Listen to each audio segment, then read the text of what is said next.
Rowdy sheet open చేయాలి. ముందు suspect sheet, తర్వాత రౌడీ షీట్. ఇది సోషల్ మీడియాలో ప్రభుత్వానికి వ్యతిరేకంగా వార్తలు చెప్పేవాళ్ళు, ప్రభుత్వం చేసే తప్పులను జనాలకు చెప్పేవాళ్ళు, జనాల తరఫున మాట్లాడే జర్నలిస్ట్ మీద కాదు వాడాల్సింది. ఇట్లాంటి వావి వరుసలు లేని కుక్కల మీద వాడాలి. వావి వరుసలు లేని ఈ పోస్టులు చేస్తున్నారు సోషల్ మీడియాలో వాళ్ళ మీద. ఈయన ఏమన్నాడు, ఈ లత్కోర్ కుక్క అని వాడే వర్డ్ ఈయన వాడింది కాబట్టి ఇలా వాడిన.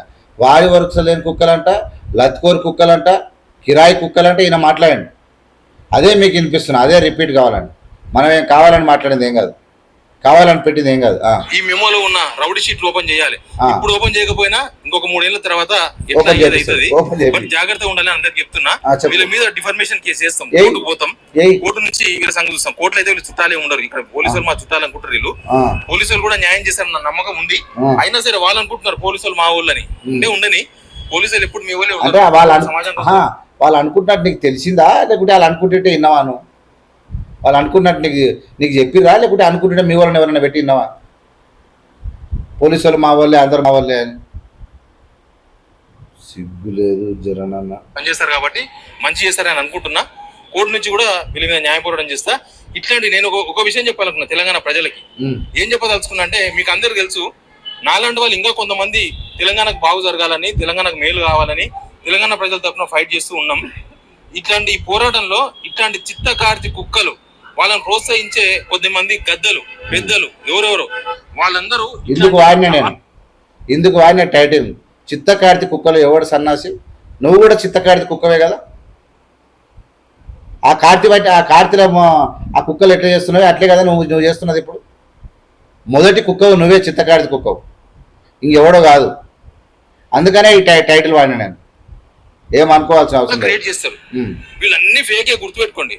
నేను రేవంత్ రెడ్డి చెప్పే ఫేక్ అని అన్నాను, కానీ వీళ్ళ సోషల్ అంటే చెప్పు తీసుకొని కొడతారు. నేను కాంగ్రెస్ సోషల్ మీడియా పెట్టే మొత్తం ఫేకే. 99% ఎందుకు ఫేక్ పెడతారంటే, ఇవన్న మంచి ఉంటే చెప్పుకోనికి అవకాశం ఉంటుంది, ప్రచారం చేసుకోనికి వస్తుంది. ఈ జీతాలు తీసుకుంటున్న చేతులు గులగులా అంటున్నాయి. జీతం ఇస్తున్నారు, ఆయన ఉద్యోగం. నువ్వేం తీసుకుంటున్నావు సన్నాసి? నీ నోటి ఇంత కంకర ఉసుకపోయాలనా? నీ నోటి ఇంత మన్ను పోయాలనా? నువ్వేం తీసుకొని మాట్లాడుతున్నావు? మరి నువ్వు కార్యకర్తవా చెప్పు. నేను చెప్తున్నా నేను కార్యకర్తనని, నేను కాంగ్రెస్ కార్యకర్తనని చెప్తున్నా. నువ్వు చెప్పు మరి, రా మరి డైరెక్ట్గా. జర్నలిజం పేరు పెట్టుకొని ఎందుకు బయలాన్ చేస్తున్నావు అని చెప్పేసి ఇట్లా అడ్డమైన పోస్టులు పెడుతున్నారు. కాబట్టి తెలంగాణ ప్రజలు కాంగ్రెస్ సోషల్ మీడియాలో వచ్చేటివి, కాంగ్రెస్ వాట్సాప్ గ్రూపుల్లో వచ్చేటివి, కాంగ్రెస్ వాళ్ళు చెప్పే వార్తలు ఏవి నమ్మకండి. అవన్నీ అబద్ధం. నేను ఇక్కడ దాకా అవుతుంది నేను అనుకోను. దీని మీద ఇంకా చాలా ముందు చాలా కథలు పడతారు, చాలా స్టోరీలు చెప్తారు, కానీ ఏవి నమ్మకండి. నాలాంటి ఛానల్లో వస్తుంది, నిజం బయటపడుతుంది. కాంగ్రెస్ సోషల్ మీడియాలో నేను లాంటి నువ్వు నిజాయితీ పడవు అనుకుంటున్నావా? పక్క బట్టేవాది అడవు నువ్వు